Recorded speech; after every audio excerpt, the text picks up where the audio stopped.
जल में आत्मनिर्भर भारत। जल जीवन का एक अनिवार्य स्रोत है। जल के बिना जीवन संभव नहीं है। जल को भी जीवन कहा जाता है।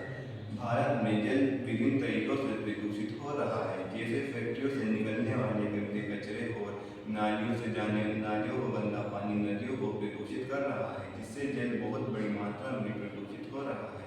हमें इस प्रदूषण को रोकने के लिए फैक्ट्रियों पर प्रतिबंध लगाने चाहिए कि वे गंदे कचरों को नालियों में न बहाएं, जिससे वे नदियों को प्रदूषित कर रहा है। भारत सरकार ने इन प्रदूषण को रोकने के लिए स्वच्छ भारत मिशन और जल जीवन जैसी परियोजनाएं चलाई है और हमें इन परियोजनाओं में भारत सरकार का पूर्ण सहयोग देना चाहिए। ये कार्य भारत सरकार अकेले नहीं कर सकती है, हमें उनका सहयोग देना चाहिए और हमें अपने आसपास के रहने वाले रिश्तेदारों, पड़ोसियों, दोस्तों को भी प्रोत्साहित करना चाहिए, जिससे वे इस कार्य में हमारा सहयोग करें।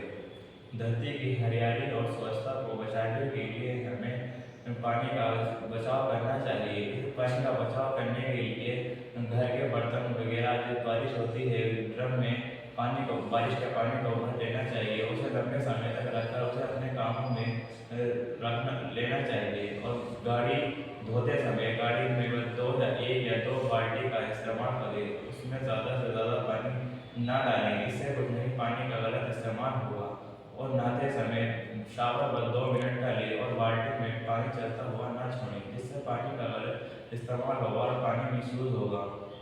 और सब्जी और फल वगैरह धोते समय टंकी के नीचे डायरेक्ट अपने फल और सब्जी ना धोएं, जिससे सब्जी और फल गंदे तो होंगे ही, साथ में पानी का और मिसयूज होगा। किसी बाउल में और बर्तन में अपने फल पानी भरकर उसमें फल और सब्जी को डुबोकर मर धोएं, जिससे सब्जी भी साफ होगी और पानी का भी पूरा बचाव होगा। और पेड़ पौधों में पानी देते समय डायरेक्ट टंकी के पाइप से पानी ना दें, जिससे पेड़ पौधे अपनी आवश्यकता अनुसार पानी नहीं ले पाएंगे और पानी बर्बाद होगा। जिससे पेड़ पौधों में शावर टैंक द्वारा पानी दें, जिससे पेड़ पौधे अपनी आवश्यकता अनुसार पानी ले पाएंगे। यदि हम इन कार्य करने में सक्षम नहीं होते हैं तो भारत में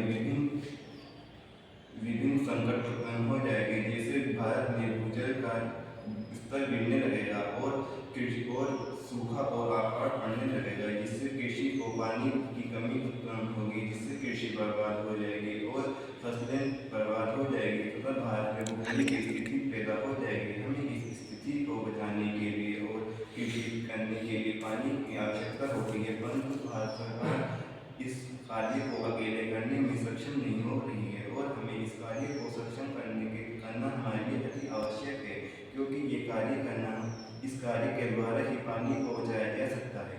यदि हम पानी को बचाने में संचित नहीं होते हैं तो पानी की कमी से कृषि की नस्लें बर्बाद हो जाएगी। इससे अपने घर पर भी इन बातों को पूरा सही कर बताएं, जिससे आपकी मम्मी वगैरह कपड़े धोते समय वॉशिंग मशीन को पूरे लोड के साथ कपड़े धोएं, जिससे पानी का गलत इस्तेमाल नहीं होगा। अगर पानी का गलत इस्तेमाल होगा तो पानी वैसे ही बर्बाद होगा, जैसे दूसरे देशों की तरह पानी और दूसरे देशों में सूखा पड़ रहा है। वहाँ कृषि और फल सब्जी वगैरह कुछ नहीं मिलती, पानी का बिल्कुल सूखा पड़ आकार हो गया है। इसलिए आप भी अपने देश में पानी का पूरा बचाव करें और अपने देश को हरा और स्वच्छ बनाएं।